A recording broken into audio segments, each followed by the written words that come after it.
ونصلي على رسوله الكريم أما بعد فأعوذ بالله من الشيطان الرجيم بسم الله الرحمن الرحيم الصوم جنة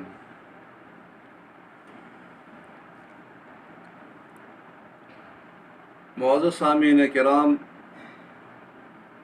ایک حدیث ہے، حضور صلی اللہ علیہ وسلم کا ارشاد ہے کہ مجھے عالم بالا کی سیر کرائی گئی،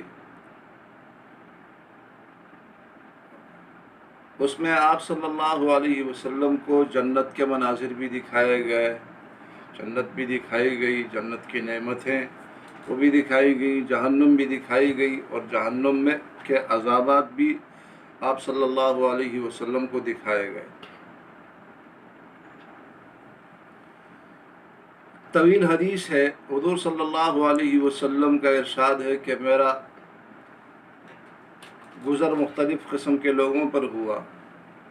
ایک جگہ لوگ الٹے لٹکے ہوئے تھے اور نیچے سے آگ جل کے ان کو جلا رہی تھی، تو میں نے پوچھا کہ یہ کون لوگ ہیں؟ تو مجھے کہا گیا کہ یہ روزہ خور ہیں۔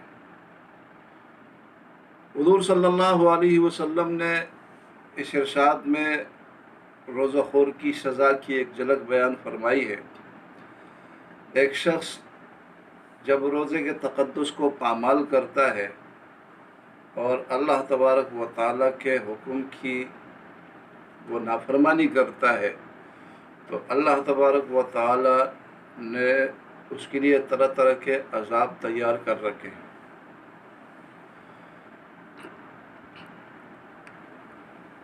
دو طرح کے لوگ ہوتے ہیں رمضان میں، ایک طرح کے تو وہ خوش قسمت لوگ ہوتے ہیں کہ باوجود سختی کے، باوجود تکلیف کے اور باوجود گرمی کی شدت کے، ان کی یہ کوشش ہوتی ہے کہ وہ رمضان کے تقدس کا خیال رکھیں اور اللہ تبارک و تعالیٰ کو راضی کرنے کے لیے اپنی مکمل کوشش کریں۔ اور دوسرے قسم کے لوگ وہ ہوتے ہیں کہ عموماً کوئی تکلیف بھی نہیں ہوتی اور سہولیات کا دورہ ہے، لیکن ان کی کوشش یہ ہوتی ہے کہ کوئی بہانہ ڈھونڈے اور روزہ نہ رکھیں۔ صحابہ اکرام رضوان اللہ علیہم اجمعین کے دور میں جنگ یمامہ ہوئی، جس میں صحابہ اکرام رضوان اللہ علیہم اجمعین نے مسلمہ کذاب کے خلاف جہاد کیا، اور اس میں تقریباً کچھ 1200 سے 1400 صحابہ اکرام رضوان اللہ علیہم اجمعین شہید ہوئے۔ جنگ کا علم جھنڈا پہلے ایک صاحب کے ہاتھ میں تھا، وہ شہید ہو گئے، تو حضرت سالم کے ہاتھ میں وہ جھنڈا آ گیا۔ حضرت سالم بھی زخمی ہو کر گر پڑے، کسی اور نے اٹھا لیا،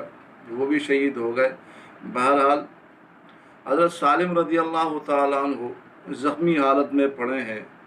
کسی نے آ کے پوچھا سالم پانی پلاؤں؟ تو فرمایا کہ میری ڈھال میں ڈال دو، اگر شام تک میں زندہ رہا تو میں افطار کر لوں گا، میں روزے سے ہوں،